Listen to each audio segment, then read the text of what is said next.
Hello, Cho. Let's read a given question. The question says the atomic weight of radium is 226. It is observed that 3.67 10 raised to 10 alpha particles are emitted per second from 1 gram of radium. Calculate in years the half-life period of radium. So, to understand the question, we need to understand about the concept of radioactive decay law. So, radioactive decay law says the number of disintegration of active nuclei. The number of disintegration of nuclei is directly proportional to the number of active nuclei. Right and यहाँ पे we can see कि जो D N by D T की value आती है it comes out to be lambda into N well lambda is the constant of proportionality जिसको हम decay constant कहते हैं and actually this value has to be a negative value because यहाँ पे हम देख सकते हैं कि जो एक्टिव जो न्यूक्लियाई थे वो कम होते जा रहे हैं टाइम के साथ right it is getting decade so in terms of magnitude yes we can take the value as lambda n only right so from this situation we can see कि इसका एक और फॉर्म जो कि डिफरेंशियल फॉर्म है जिसको हम लिखते हैं n is equals to N not e raise to minus lambda T right क्योंकि ये डिफरेंशियल फॉर्म था इसको हमने रीअरेंज करके we have solved it so हमें ये मिला n over here is the number of active nuclei at some time t and n naught is the number of active nuclei initially present right and in this situation we can see कि जो result हमारे पास आता है for half life की अगर हम बात करें so half life is when N value becomes N not by two that is initial की हाफ हो जाए value when T corresponds to T half right and in this situation we can say जो result हमारे पास आता है half life का that is T half comes out to be 0.693 by lambda so this is the thing we need to keep in mind सो यहाँ पे this are the thing that we need to keep in mind and apart from this अगर हमें number of atoms निकालने हो या number of nuclear we can say so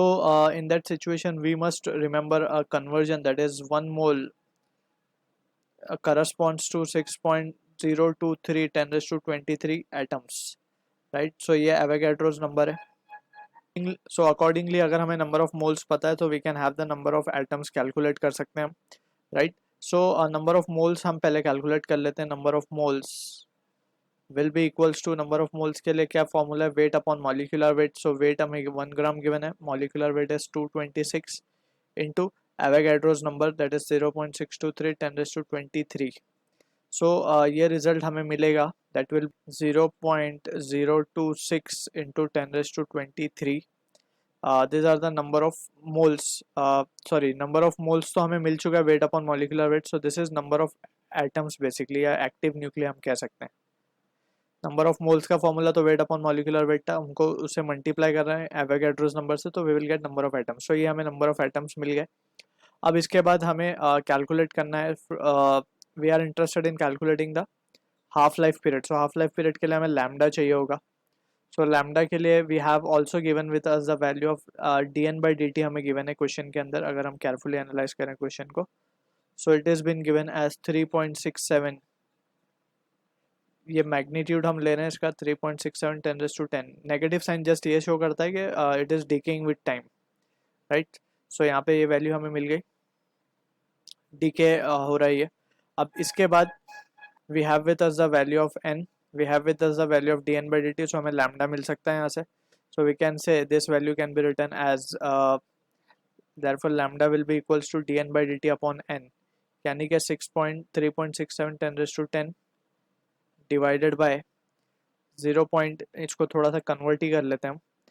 और let's keep it as it is 10 raise to 23 तो इसको solve करने पे जो रिजल्ट हमें मिलेगा that will be equal to 141.15 into 10 raise to minus of 13 पर सेकेंड बेसिकली ये हमें मिल रहा है value of lambda that is the decay constant so therefore we can say हमें हाफ लाइफ चाहिए so half life now we can calculate easily 0.693 divided by this value 141.15 10 raise to 13 को हम ऊपर शिफ्ट कर देते हैं so this value comes out to be 0.0049 10 raise to 13 and this value we are getting in seconds हमें चाहिए years के अंदर so we can see 1 year के अंदर होते हैं 3.16 10 raise to we can say it has to be 7 seconds right so accordingly we can say कि just we will divide with this value, so we can say therefore T half will be equals to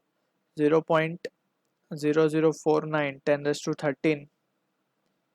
divided by 3.16 10 raised to 7, and this value comes out to be equals to 15.5 10 raised to 4 sorry 10 raised to 2 हो जाएगा ये. So this is in here we are getting.